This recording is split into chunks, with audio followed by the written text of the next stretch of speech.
They sat me at table 12, near the kitchen door, just close enough to hear every clang of silverware and hiss of steam. The air smelled like hot dishwater and lemon sanitizer. I didn't recognize a single person around me. No family, no friends, just strangers sipping wine like I wasn't even there. I smoothed my dress out of habit, the same pale blue one I wore at Matthew's wedding. Back then, I gave a toast. I was called the heart of the family. This time, no one asked me to speak. They gave that honor to Sierra's sister, a girl I'd never met. Her voice trembled as she talked about strong women in the family, and my son stood beside her, nodding.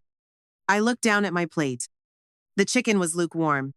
The butter had melted in a lopsided puddle on the roll. Someone had already taken the bread basket. A soft laugh from the main table caught my attention. Brett was laughing full, deep, the way his father used to. I hadn't seen that laugh in years, but it wasn't for me. A woman in a coral dress leaned over and whispered something into his ear. He grinned. He didn't even look my way. I turned to Sierra, trying to ask softly about the seating. She didn't smile. "Your presence is already enough," she whispered. As you can imagine, we didn't want to make things awkward at the main table. I looked at Brett. He stared at his wine glass like it held answers. Didn't even blink. I wanted to ask if he remembered the garden. The one his father and I spent 40 years tending. Where he proposed to Sierra. But my voice caught in my throat. Someone behind me sneezed. The table shook slightly. My water glass nearly tipped. I stood up. I didn't touch my plate again. Didn't say goodbye. No one followed. Outside, the night air was cool against my skin. It smelled like overwatered roses and car exhaust. A valet boy walked past, chewing gum. Didn't even glance at me. In the silence, I heard a voice from long ago me husbands. "Make sure you get a seat where you can see the room, Lo. You deserve that." But tonight, I sat by the kitchen. And somehow, that felt like the loudest thing in the whole room. If your child gave you a seat, but not a place, would you still call it love? The morning after the wedding, I brewed my tea a little stronger than usual. Chamomile with 2 slices of lemon. Just the way Harold used to drink it. The house was quiet, except for the creak of the porch swing. That sound always came before a storm. I carried my cup outside, careful not to spill. The air was warm, thick, with Georgia's late summer heaviness. The scent of rain still lingered from the night before. I sat in the old wooden rocker. The one Harold carved our initials into L+H just below the right armrest. The carving had faded, like so many things. Out in the garden, the chrysanthemums leaned from the weight of last night's rain. Their orange and yellow heads bowed slightly, as if mourning something. Harold loved those flowers, said they were stubborn. Like me. He built the beds with leftover lumber from the barn. Even in the worst of seasons, they bloomed. Even when the boys forgot to water them. Brett once asked, "Why do we keep growing these old lady flowers?" I smiled then. I told him, "Because your father planted them, and I'm not finished loving him yet." But that was years ago. Before the silence. Before Sierra. Before the seating chart. Inside, the kitchen smelled of old wood and lemon oil. I passed the table where I used to help with school projects. Brett once painted a papier-mâché volcano right on that surface. The red paint stains never came out. Matthew's framed wedding photo sat on the windowsill. He and Elise, mid-laugh, cake on their noses. I remembered giving that toast. My voice shook, but my heart was full. That day, I had a name. A place. Now I had table 12. I reached into the cabinet for the wedding invitation. The calligraphy was lovely. No mother of the groom mentioned anywhere. I wondered how long they had known. That I was only meant to be a formality. A chair to fill. A check to write. But not a hand to hold. Not a story to share. I sipped my tea, let it sit on my tongue. Bitter. Too much lemon. Or maybe I was just tired of swallowing sweetness no one returned. The chrysanthemums swayed in the wind. And I realized they were the only ones who had bowed to me all weekend. If you've ever been made invisible at your own table, know this. You are not alone. Share where you're listening from. We're building this porch swing wide enough for all of us. The guest room still held Brett's old desk. It was smaller than I remembered. The wood had splintered along the edges, where he used to press his pencils too hard. I ran my finger over a faint etching on the top corner. B, D, and a crude drawing of a rocket. He made that in the 5th grade, when he still wanted to be an astronaut. I used to sit beside him while he did homework, correcting numbers, pointing at spelling slips. He hated writing but loved maps. Always asked about the stars, the ones his father pointed out on warm nights. Now he lives under city lights too bright to see any sky. And yet, when he needed something, $42,000 to be exact, he remembered the woman who used to clip coupons for groceries. I walked back into the hallway. The family photo wall was thinner now. Some frames had been moved, others boxed away when I painted last spring. But one remained our Thanksgiving in '94. Both boys were grinning, missing teeth, faces sticky with cranberry sauce.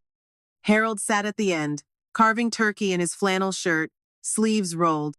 I was mid-laugh, caught off guard, holding a gravy boat. It was one of the only pictures where I wasn't posing. Just being.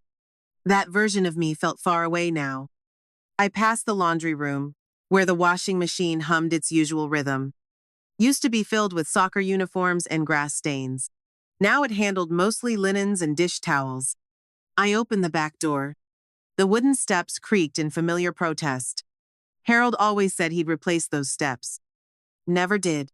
But somehow, that promise unfulfilled became part of the charm. I sat on the top step, holding my cup again. The tea had cooled. In the corner of the yard stood the old birdhouse Brett painted blue. Its roof sagged, the paint chipped years ago. No birds had nested there in a long while. Still, I hadn't taken it down. It felt wrong to remove something that once held life. Even if it was empty now, I wondered if Brett remembered that birdhouse, if he ever told Sierra who made it, or if she just saw it as clutter, another piece of the past not worth mentioning. A car passed on the main road. Its tires hissed on the wet gravel. Then silence returned, wrapping the house like an old quilt. And I sat in it, waiting for something that didn't arrive. Not a call. Not an apology. Just the quiet rustle of mums in the wind. Sometimes, memory makes more noise than people ever do. That afternoon, Matthew called. He always did on Sundays, even when he was swamped with the kids' soccer or fixing the broken garage door. "Just checking in, Ma," he said, his voice soft like he already knew something was wrong. I didn't tell him everything. Just said the wedding was lovely and the chicken was dry. He chuckled. Well, that tracks. I wanted to say more. That I sat by the kitchen. That Sierra barely looked at me. That Brett never even said thank you. But I couldn't get the words past the edge of my teeth. Instead, I asked about Elise and the girls. He told me Lucy lost her first tooth and didn't want the tooth fairy to come unless Ma approved it first. That made me smile. He said they'd come visit next weekend. Said Elise wanted help baking her mother's pie crust. I knew it wasn't true. Elise made perfect crust, but it was their way of keeping me close. After we hung up, I folded laundry at the kitchen table. The same table where birthday candles were once blown out. Where Harold used to read the paper every morning, glasses halfway down his nose. Where Brett, at 17, told me he'd applied to college in Atlanta instead of Athens. He wanted space, he said. I gave it to him. I gave space, time, money, silence. And now, I couldn't tell if that made me generous or just easy to forget. I opened the junk drawer. Inside, between old pens and rubber bands, lay the deposit receipt for the wedding venue. 24, 0 already paid. 18, 0 still pending. I had offered to pay it in full, but they said the remainder could wait until after. After. That word felt heavier now. After the laughter. After the champagne. After I was seated beside the swinging kitchen doors. I closed the drawer slowly, as if shutting it would keep the questions from spilling out. I walked to the garden. The mums were starting to lean westward, chasing the last light of day.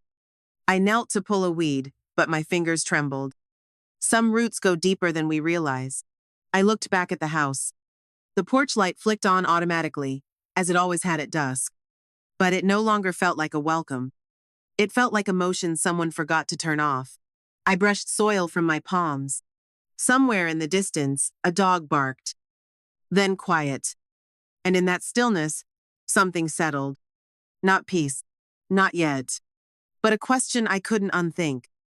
What happens when the seat you were given no longer fits who you are?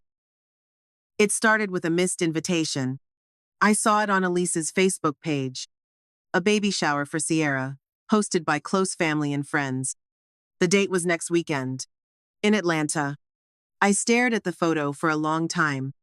White balloons, soft gold lettering, a garden brunch theme. The kind of thing Brett used to tease as too much fuss. Now he was smiling in the corner of the photo, arm around Sierra, holding a mocktail. There was no mention of me.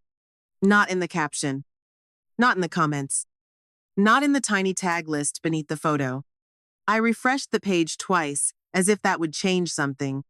Nothing did. I put down my phone and looked around the living room. The curtains were drawn to keep the afternoon heat out. Dust floated through the slices of light that still made it in. The silence pressed in like a second skin. I walked to the hallway, past the linen closet, to the guest room. The crib was still there. I had bought it 2 summers ago, when Sierra first mentioned starting a family. Brett said they might come home more if the nursery was ready. So I bought the crib, painted the walls pale yellow, even stitched a mobile from scraps of old Fabrictini moons and stars. It had never been used. They never stayed the night again after that. I opened the closet, where baby clothes still hung tags untouched. Little socks in a basket.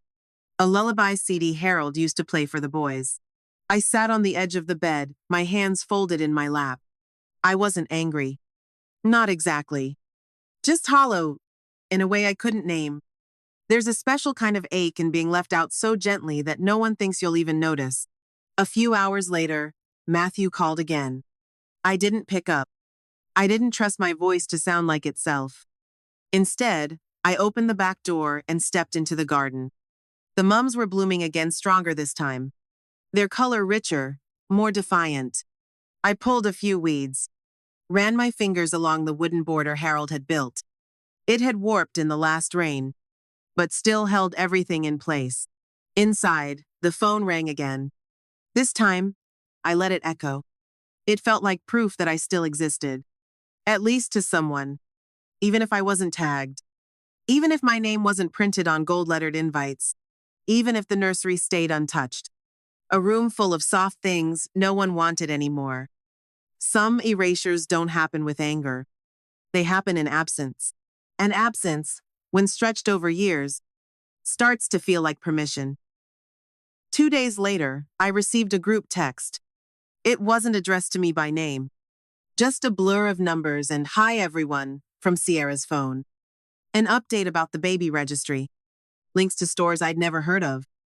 Neutral colors. Scandinavian style. No need to bring gifts to the shower, just mail directly.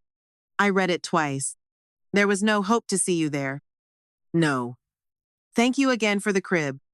Just logistics. I didn't reply. I didn't even know if the message was meant for me, or if I had been added by mistake. That evening, I walked past the nursery again. The crib was still standing. I had washed the sheets 2 weeks agafloral cotton, soft as cloud. They smelled of lavender and sunlight. But the air in that room had changed. It felt still, stale, like a museum no one visited. I sat on the floor, near the closet, and opened the small drawer of keepsakes. Inside, Brett's first baby shoes, a lock of his hair, a faded index card with Harold's handwriting. Remember, prune mums after first frost. I pressed the card to my chest, closed my eyes. I could still hear Harold's voice reading it out loud, turning gardening into gospel. He believed beauty needed discipline. That love meant returning to the same things again and again, even after they withered. When I opened my eyes, it was nearly dark. I turned on the hallway light. Its glow spilled across the wood floor, reaching the family room where Brett once built couch forts and dragged blankets across every surface. Those forts were off limits to guests. Only family allowed. I remember one time Harold tried to peek in, and Brett shouted, "No dads allowed." I laughed so hard I cried. Funny, how even back then I had a place. Even if it meant being the snack supplier, the blanket folder, the one who wasn't allowed. At least I mattered enough to be excluded playfully. Now I wasn't even mentioned. Not with love. Not with teasing. Just forgotten in a text thread full of strangers and shipping links. I stood up slowly, my knees stiff from the floor. And I thought, perhaps the cruelest way to be pushed aside is not to be shoved, but to be bypassed completely. As if your presence is no longer disruptive, just irrelevant. On Friday, I drove into town to buy Sierra's favorite tea. It was a jasmine blend from the co-op on 5th Street. She mentioned it once, long ago during a Thanksgiving visit. Said it helped her sleep. Back then, I made a note of it. Some habits stick, even when the reason for them fades. I wrapped the box in brown paper and tied it with twine. No card. No return address. Just a quiet offering. I mailed it that afternoon. Watched the clerk stamp it, drop it in the bin without a glance. The post office smelled like dust and tape, like things waiting to be sent that may never be welcomed. When I got home, a voicemail waited. It was from Brett. Short. Clipped. "Hey, Mom. Just a heads up, we've decided to keep the shower pretty small. Mostly Sierra's side, close friends. Didn't want you to feel obligated to make the drive, okay? We'll send pictures after." There was a pause. Then, "Thanks for everything, really." Click. That was it. I stood in the kitchen for a long time, phone still in my hand. The same hand that held his as a toddler, crossing busy streets. The same hand that packed his sandwiches, cupped his fevers, buttoned his shirts. Now, that hand trembled. Not from anger, but from the weight of having nowhere to put its care. I looked out the window. The birdhouse leaned further today. Its little perch had broken off completely. I should have fixed it weeks ago. But part of me had been waiting. Maybe hoping Brett would notice on a visit, offer to repair it. Now I knew. He wouldn't. I turned off the stove. The kettle never came to boil. In the living room, I noticed something new.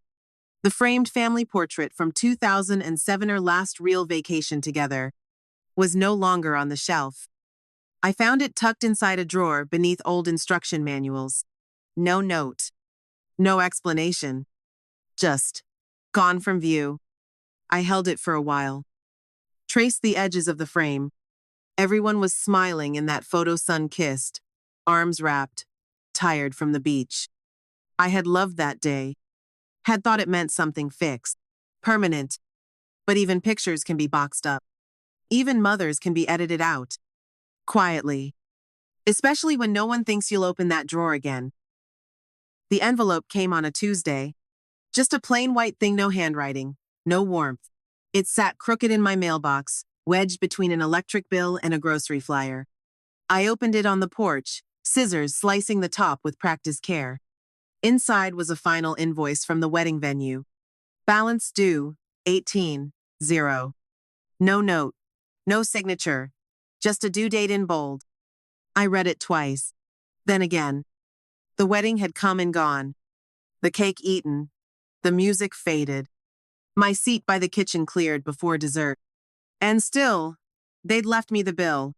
I walked back inside, the paper trembling slightly in my hand. Set it on the kitchen table. The same table where Harold once sketched out our first family budget. Pencils sharp, coffee stains on the corner. We had circled every expense, every hope.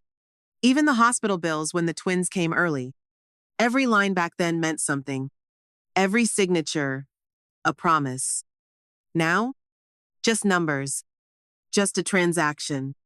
I made tea, out of habit more than desire. The kettle's whistle sounded distant, like a voice I no longer trusted. I poured too fast. The cup overflowed slightly. Drops spilled onto the table. soaking the edge of the invoice. I didn't blot it. Let it bleed. The phone rang. This time, I answered. It was Brett. Hey, Mom, did you get the thing from the venue? His tone was casual. Too casual. As if he were asking about a weather forecast. I said yes. He paused. Then added, they said you still had the final part. Just need to get that taken care of by Friday. I said nothing. The silence lengthened. Brett cleared his throat. I mean, we really appreciate it. It meant a lot to have everything nice, you know? Sierra's parents were impressed. Still, I said nothing. There was a hum in my ear, soft and steady. The kind that comes before something breaks. Finally, he asked, quieter now. Mom, you still there? I looked at the photo on the fridge. The old one of him in overalls, muddy to the knees, holding a plastic shovel. Back when thank you meant muddy hugs and sticky hands. Back when Mom meant everything. I lifted the receiver back to my ear. I'm here, I said. But I didn't mean on the phone. I meant I was still here. Still the one who paid. Still the one who got placed near the kitchen. Still the one who wasn't even looked in the eye. Still here. That night, I couldn't sleep. I lay in bed, staring at the ceiling fan, turning slow above me. Each creak of the blades felt like a tally, counting every time I said yes, when I should have paused. The invoice still sat on the kitchen table. The corner had dried, the ink smudged into a bloom of gray. I didn't move it, didn't fold it, didn't file it away. It deserved to stay visible, like a bruise. In the early hours, I got up and opened the old filing cabinet in Harold's study. Everything was still alphabetized. Wills, bank statements, the land deed from Harold's parents. Even the letter from the county clerk when we refinanced in '98. I pulled out the wedding folder. Inside was my original agreement with the venue. Signed by me, and only me. Brett's name was nowhere on it. That stung more than I expected. He hadn't just let me pay. He'd made sure it was only me. I sat at the desk, ran my hand over Harold's chair back. It was worn smooth from decades of use. He would have caught it, would have noticed the phrasing, would have asked the questions I didn't think to ask. Back then, I was the detail person. He was the heart. Now, I was just the signature. I picked up the land deed, ran my thumb over the embossed seal. The house was mine. Fully. Legally. Emotionally. Brett had once joked about eventually updating things. Said it while drinking a beer on the back steps, staring out at the garden. He'd offered to handle the paperwork someday. Called it streamlining. I had nodded. Because it was easier than asking why he wanted to. Now I knew. There's a language in finance. A tone in the way people say, just paperwork, or don't worry about the details. It's a tone that turns trust into leverage. I returned everything to the cabinet, except the invoice. That, I kept on the kitchen table, where Harold's mug once sat, where Brett's lunchbox used to thud every morning at 7:15, where I had placed candles on his 10th birthday, the ones shaped like tiny soccer balls. Now it held a number with 4 zeros, and a silence I didn't have words for. I boiled water again. This time, no tea bag. Just heat and steam and a chipped ceramic cup, because sometimes all you want is something warm to hold. When the people you held start treating you like a transaction. The next morning, I found a letter in the mailbox. This one had a return address. The venue's accounting office. Inside, a friendly reminder. Final balance due. With a note that read, per your signed agreement, we appreciate prompt closure. Closure. They used that word like it meant convenience, not consequence. I placed it beside the invoice from before. 2 sheets of paper, stacked like layers of a truth I hadn't wanted to see. I sat down at the kitchen table. The same light poured in through the east window, catching dust in its beams. The same radio, silent by choice. The same air, still scented faintly with lemon oil and the ghost of dinner rolls. I looked around. The space had changed. Not because of furniture, everything was still where Harold left it, but because I no longer trusted what filled it. Trust is funny that way. It doesn't leave with a bang. It drains out, quiet as a crack beneath paint. I walked to the hutch and opened the top drawer. Inside, the checkbook rested between a rubber-banded stack of receipts and a floral envelope Matthew had sent 2 Christmases ago. The checks still bore Harold's name beside mine. I had never bothered to update them. Maybe part of me didn't want to see it written alone. I picked up the pen. It hovered. I could write the amount, seal the envelope, tell myself it was my gift, a gesture of grace. But something in my wrist resisted. I set the pen down. Instead, I opened the hall closet and pulled out the ledger book, the one I hadn't touched since Harold passed. He used to call it the real Bible of this house. Inside were every major decision, every dollar earned, every cent saved from the eggs we sold in the early years. At the back, a blank page. I wrote one line. June 23, pause remaining wedding payment, holding final decision. That was it. Not a refusal. Not yet. Just a pause. But even a pause is power.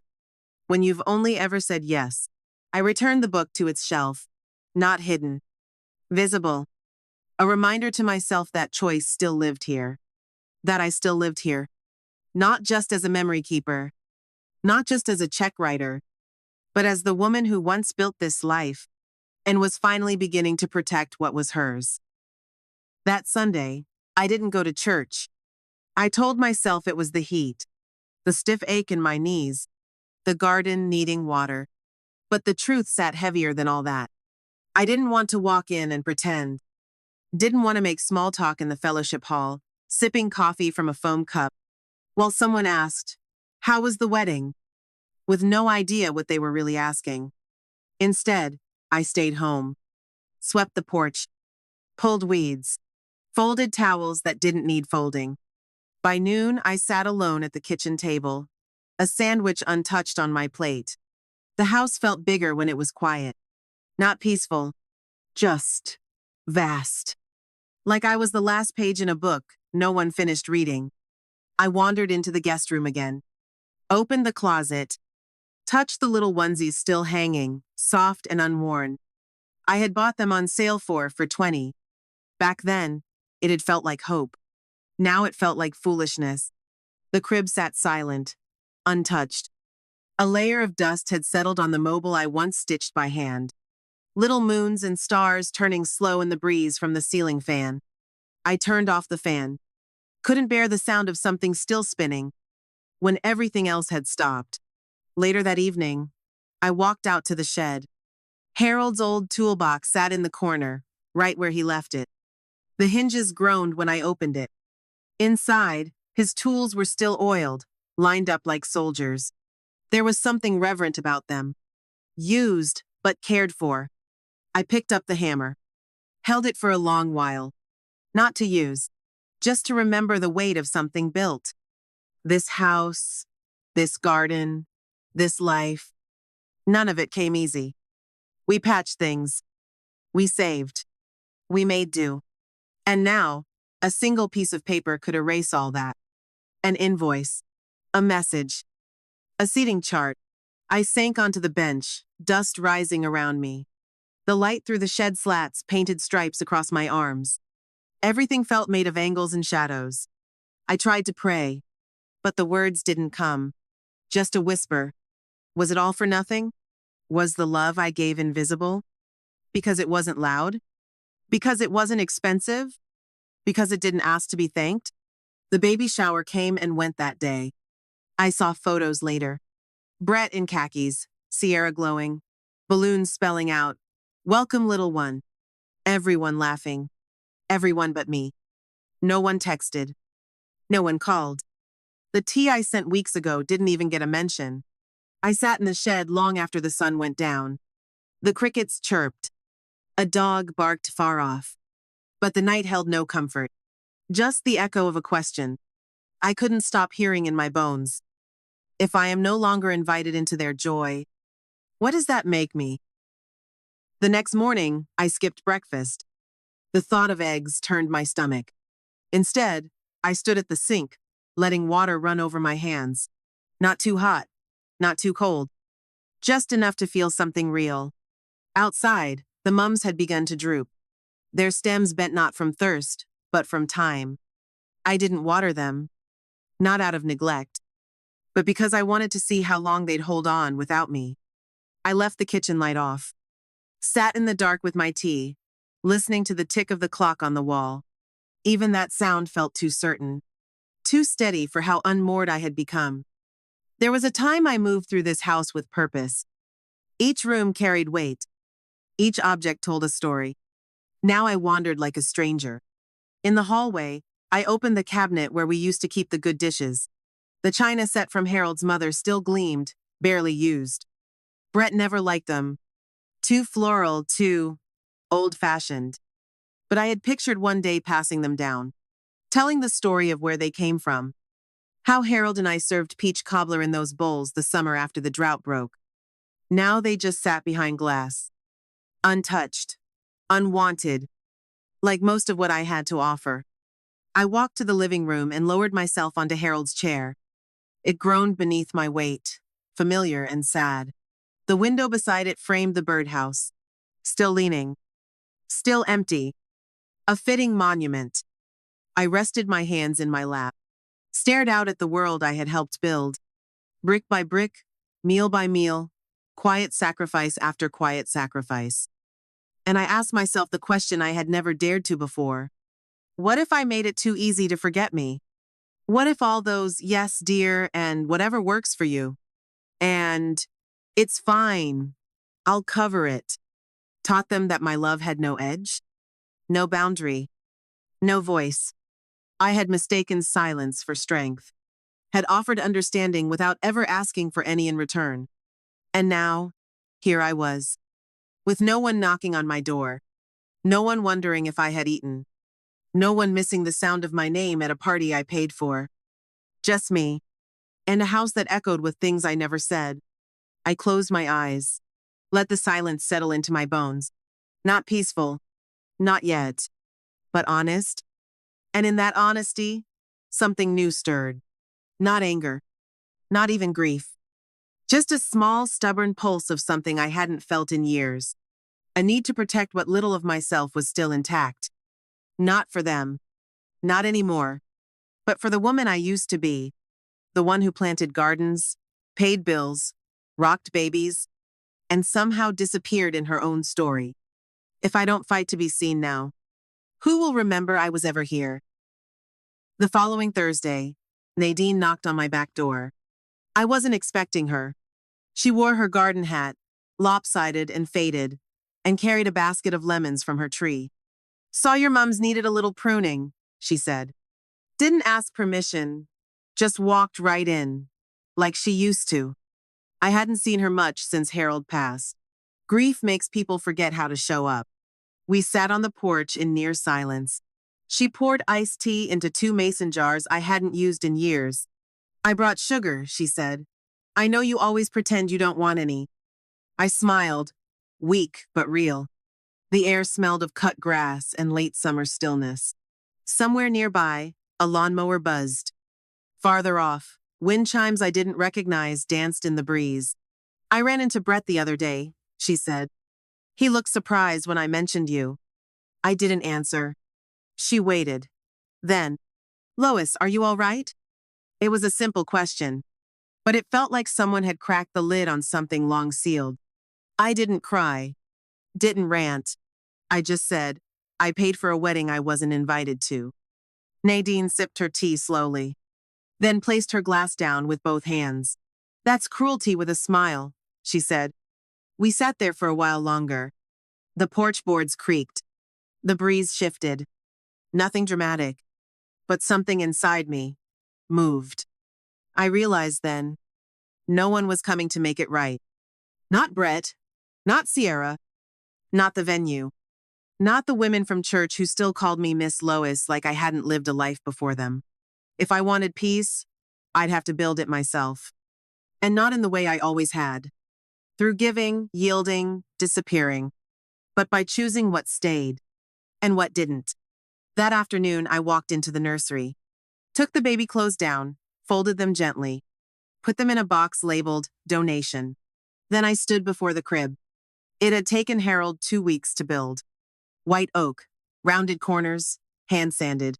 He made it when we couldn't afford store-bought, and it held both boys through colic, fever, and 100 nights of rocking. But it had never held a single moment for Sierra's child.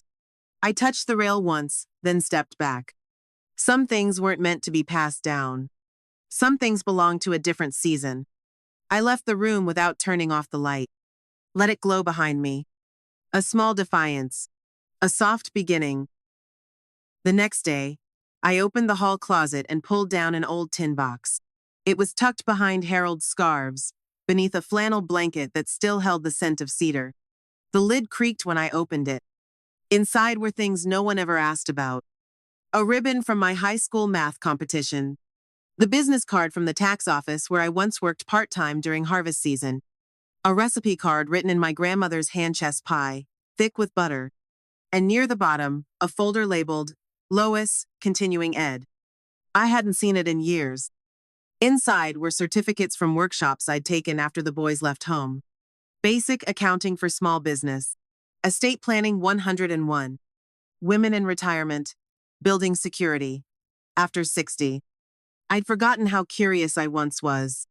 How eager to learn. To stay sharp. To not be just mom, or the widow with the mums. There had been a time I wanted to open a side practice. Just small. Helping other women in town navigate their taxes after their husbands passed. But then Harold got sick. Then Sierra appeared. Then the wedding. And I let myself become background. I sat on the floor, folder in lap, as morning light pooled across the floorboards. It struck me how none of these papers had yellowed. How the ink still held strong.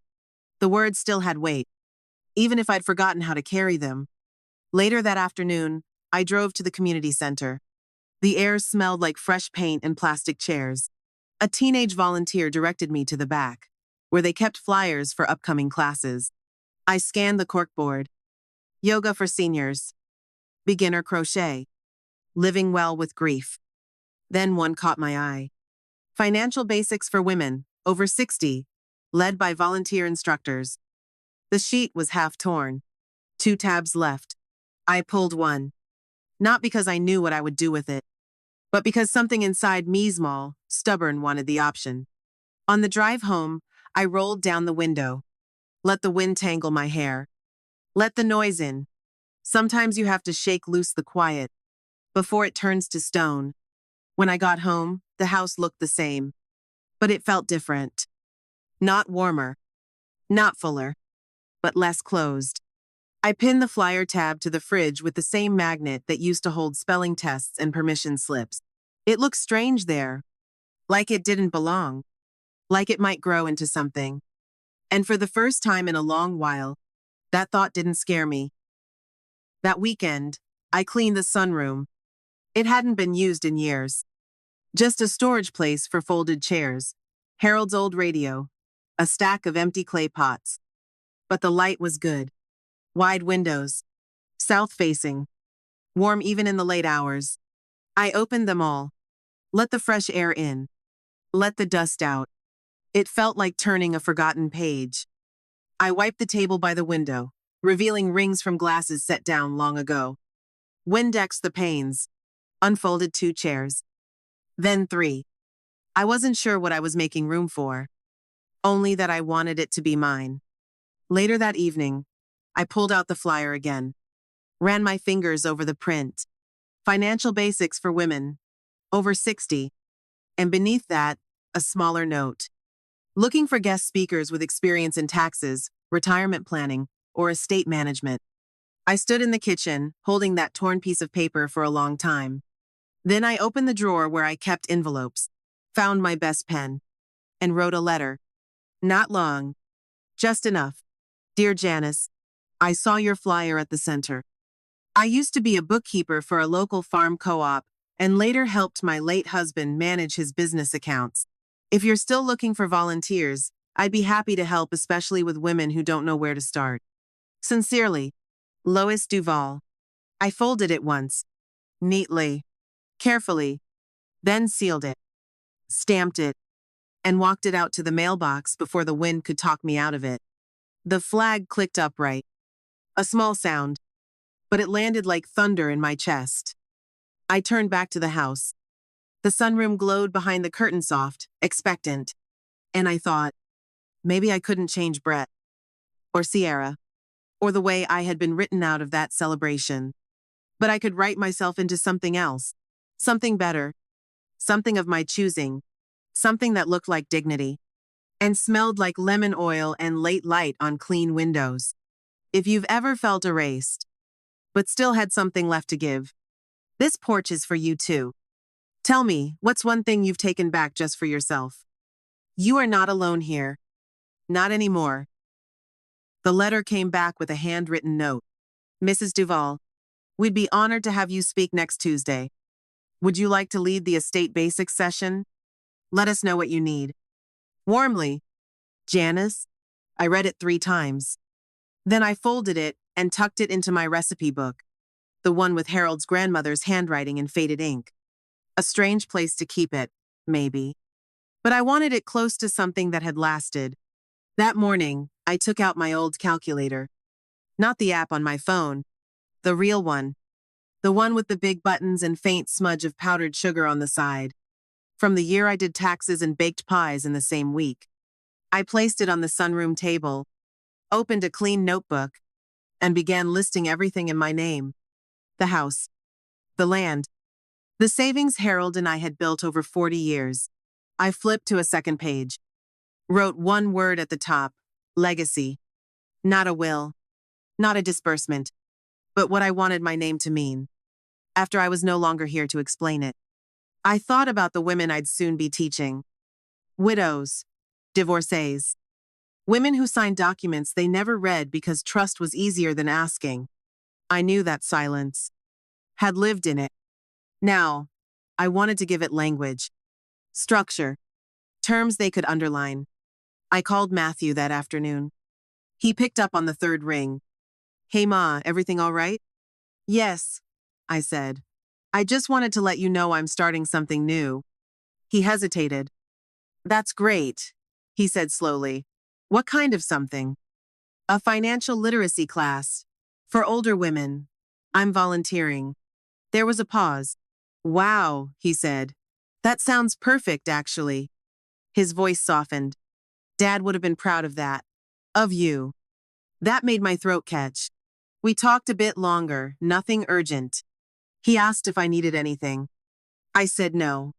Because, for the first time in a long time, I didn't. After we hung up, I sat in the quiet and let the sun move across the table. The notebook's pages fluttered in the breeze. Beside the calculator sat the invoice from the wedding. I hadn't paid it, hadn't shredded it either. It just sat there. A reminder. Not of debt, but of clarity. Some debts, you don't settle with money. You settle them by deciding who gets your time, your name, your grace, and who doesn't. That Friday, I drove into town with a folder on the passenger seat. Inside, a copy of our house deed, our joint savings documents, Harold's original will, and a note I had written myself 3 lines long. To be amended. Ownership review. No distribution without consultation. I hadn't been to that office in years. The building was the same. White clapboard siding. Windows that stuck in the summer. But the receptionist was new. Young, polite, didn't know my name. That's all right, I said gently. He will. And he did. Mr. Aldridge came out 5 minutes later. Gray suit, no tie. He'd handled our first land purchase in '82, when Harold and I were still afraid of fine print. He led me into his office. Mrs. Duvall, he said, what can I help you with today? I placed the folder on his desk. Let it sit there for a breath.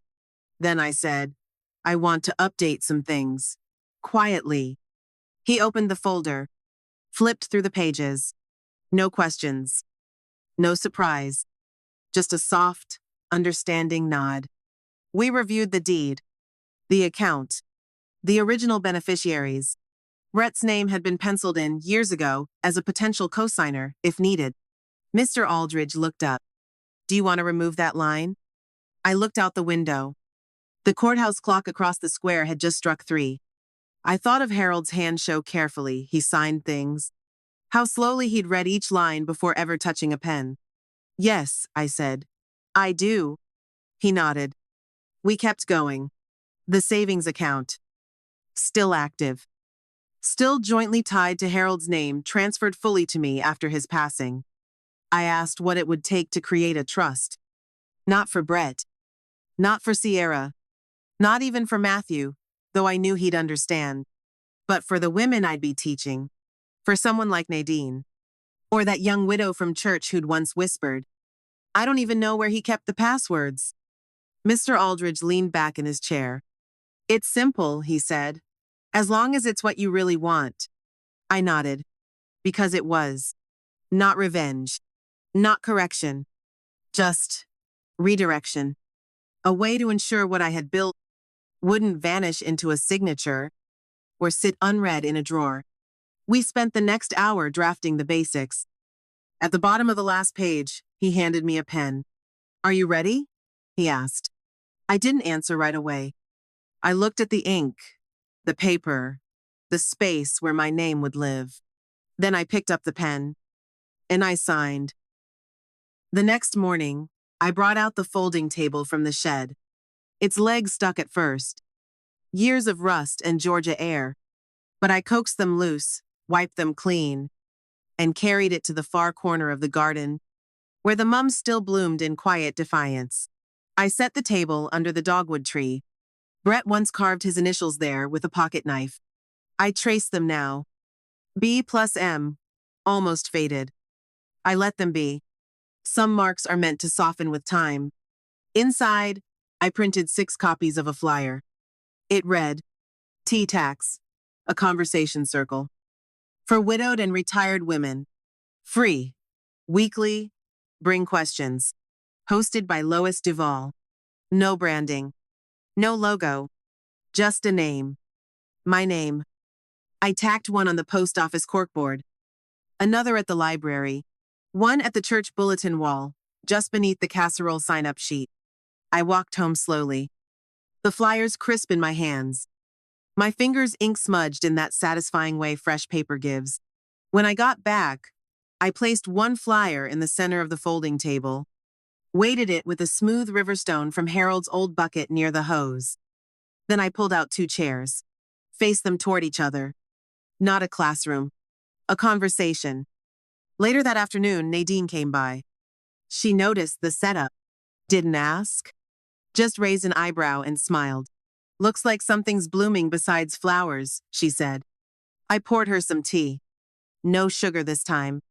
I'm not teaching, I told her. I'm just making space. We sipped in silence. The garden swayed around us. Not grand. Not perfect. But steady. I looked down at the flyer, the uneven fold in the paper, and felt something settle in my chest. Not triumph. Not even relief. Just a quiet certainty. I had stopped waiting for someone to give me a seat. I had built one. In my own garden. For those who, like me, had been placed by the kitchen, when their name should have been on the invitation. From now on, I would decide where I sat, and who sat beside me, even if it started with just one chair, and a kettle, and my name, spelled clearly at the bottom of a page. The invoice came again. Same envelope. Same total. Same urgency. But this time, it arrived on the same day as Brett's visit. I hadn't seen his car in the driveway since before the wedding. I watched from the porch as he stepped out, phone in hand, sunglasses still on. He waved, like nothing had happened. Like I was still the woman who said yes, before he even asked. Hey, Mom, he said, halfway up the steps. Sierra's got a doctor's appointment nearby. Thought I'd stop in. I nodded. Come on in. The house was cool. Dim. I'd drawn the curtains halfway. He looked around like he didn't remember the layout. Like the place had shifted without his permission. Smells like lemons. he said. It's clean, I replied. In the kitchen, the envelope lay unopened on the table. Next to it, the trust paperwork. 2 neat stacks. 2 paths. He sat, took off his sunglasses, didn't touch the papers. So, I wanted to check about the venue. His voice was even. Practiced. They called, said the balance is still open. Did something happen with the check? I met his eyes. No. He blinked. No, it didn't happen? Or no, you didn't send it. I stayed quiet for a beat, then said, no, I didn't. The silence that followed filled the room like steam. Not angry, just thick. Brett leaned forward. Okay, well, it's just they're going to start charging late fees. I nodded. Then you'll want to take care of it. He looked at me like he hadn't heard right. Like the room had tilted sideways. What? I placed my hand gently on the trust papers, then on the invoice. One is being honored. The other is being returned. He stared at the envelope, then at me. I don't understand. I gave him a soft smile. You will. And I meant that. Because understanding doesn't always come when the paper is signed. Sometimes it arrives later. When the lights turn off. When the bills arrive. When the seat by the kitchen reminds you who paid for the table. He stood up. Mom, we counted on you. I stood too. No. You counted on me staying quiet. Then I reached for the envelope, handed it to him, and said nothing more. Brett stood there, holding the envelope like it might catch fire. He didn't open it, didn't move, just blinked, once, slow. I don't understand, he said again, softer this time. I walked past him to the sink, poured a glass of water, set it on the counter near his elbow. You don't have to understand it, I said. You just have to carry it. Like I did. He didn't touch the water. His eyes dropped to the invoice. The wedding, it meant a lot to Sierra, he said. I know, I replied. That's why I gave what I did. He shook his head. This isn't fair. I looked at him then, really looked. My son. The boy who once cried over a broken science fair volcano. The man who now called courtesy support and silence gratitude. Do you want to talk about fair? I asked. He opened his mouth, then closed it. I gestured to the table. That's your name on the guest list. That's your voice in the toasts. That's your child coming into this world. Then I pointed to the other pile trust documents, notarized and bound. And this, I tapped the folder, this is mine. He stared at the folder. What is it? Protection, I said. For what matters? For who sees me? And for who comes after? He looked confused. And then, for the first time that day, uncertain. Are you cutting us out? I took a long breath. No, Brett. You did that. The words landed heavy, but they didn't echo, because the silence that followed already knew them. He picked up the invoice again, flipped it over like it might offer something different on the back. Then he sighed, folded it once, tucked it into his jacket. When he turned to go, he paused at the door. Does Matthew know? I nodded. He does. And he's okay with it? He sees me, I said. That's all I've ever asked. Brett didn't answer, just stood there for a breath longer than necessary. Then opened the screen door, stepped onto the porch, and left. The door swung shut behind him with a soft thud. I stood in the kitchen, fingers resting on the edge of the table. The light had shifted. Late afternoon, now warm and low, brushing the floor in gold. Outside, the mums stirred gently in the breeze. And for the first time in months, the room didn't feel heavy. It felt held. I didn't watch him drive away. Didn't peek through the blinds. Didn't wait for a turn of the head, a look back, some flicker of apology. I simply sat down. The chair creaked beneath Messamy sound it had made for 30 years. It didn't protest. It simply held me. Outside, the wind picked up slightly. Leaves danced across the porch like they had somewhere better to be. I reached for the trust papers. Slid them into the drawer beside Harold's ledger. Locked it with the brass key I hadn't used in years. Not to hide anything. Just to say, this is mine. Later that evening, I stepped out to the garden. The folding table was still there, flyers clipped beneath the stone, 2 chairs, waiting. I brought out the good teapot. Porcelain, blue and white. A wedding gift from Harold's aunt used once, maybe twice. I rinsed it. Boiled water. Brewed chamomile with a hint of orange peel. Set it all gently on the table, just in case someone came. And even if no one did, I would still pour 2 cups. Because space isn't about numbers. It's about intention. As the sun dipped behind the tree line, Nadine arrived. No fanfare. Just the sound of her shoes on gravel, the sway of her cardigan in the breeze. She sat. I poured. We didn't speak for a long while. Then she said, "He came by?" I nodded. She sipped her tea. "And?" "I gave him the bill," I said, "and kept the rest." She smiled, slow and deep. "I always knew you had steel under that lace." We drank quietly. The mums leaned into the last of the light. A robin picked at the edge of the path. Somewhere down the road, wind chimes sang a tune I couldn't place. It felt like nothing had changed. And yet, everything had. I didn't feel triumphant. Didn't feel cruel. Just clear. Like the fog had lifted and revealed the shape of the shore beneath. That night, I left the porch light on. Not for Brett. Not for Sierra. But for me. A light to come home to. A way to say this house, this ground, this name, still belonged to someone who remembers how to protect it.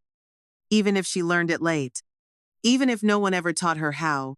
Some justice comes quietly. But it stays. The flyers faded in the sun after a few weeks. The corners curled. The ink ran slightly after a light rain. But they stayed. Every Tuesday at 3 p.m., I opened the garden gate, wiped down the folding table, and brewed a fresh pot of tea. Sometimes Nadine came. Sometimes 2 or 3 other women. Sometimes no one. But I still poured 2 cups. Always. It became a rhythm. A quiet pulse in my week. Like watering the mums. Like folding linens. Like remembering who I was before I was someone's mother, someone's wife, someone forgotten. One Tuesday, a woman named June came. She had just lost her husband. Didn't know where their insurance papers were. Had never written a check. Her hands trembled when she spoke. We sat under the dogwood tree. The petals had begun to fall in soft spirals. I showed her how to make a basic ledger. Taught her the difference between beneficiary and executor. She asked questions, wrote everything down. Before she left, she said, "No one ever told me I was allowed to ask." That night, I pulled out Harold's ledger again. Not to mourn, but to add a line. June, first guest, first question, first answer. Legacy, I've learned, is not what you leave behind. It's what you pass forward with your name still attached. I didn't hear from Brett again for weeks. Then a letter came. No envelope. Just a folded sheet, slipped into my mailbox by hand. "Mom, I'm sorry. I didn't see it. Any of it. Not the table. Not the seat. Not you. But I see it now. We'll pay the balance. You don't have to explain anything. I hope your class is going well. Brett." I read it twice, then tucked it into the back of the recipe book, behind Janice's note. Not forgiveness. Not forgetfulness. Just placement. Like an old photo. Not thrown away, but put somewhere that doesn't ache to look at. That week, I cut the last of the mums. Arranged them in an old mason jar. Placed them in the sunroom. Right by the flyer, still pinned on the fridge with a magnet shaped like a peach. The paper had yellowed at the edges. But the name at the bottom was still legible. Lois Duvall. Not a title. Not a role. Just me. And somehow, after everything, that felt like enough. By early fall, the garden had changed. The mums were done blooming. The soil cooled overnight. The breeze came with a bite, but the chairs stayed out. The table, too. I draped a wool runner across the top and switched from iced tea to warm cider. It felt right. Like the season itself had shifted with me. The class grew. June brought a friend. Nadine spread the word at the post office. 2 sisters came from out-of-town, daughters of a woman I once sat beside at church, long before her memory faded. Some just listened. Some asked things that made their voices shake. Some brought folders they didn't know how to open. We talked about deeds, powers of attorney, pensions, signatures, but also about being overlooked and how long it takes to realize your name still matters. I didn't give lectures. I offered space, the kind I once begged for, quietly. One afternoon, a woman named Carol asked if she could bring her granddaughter the next week. "She's only 22, she said, but she's already afraid to ask questions." I said yes, of course.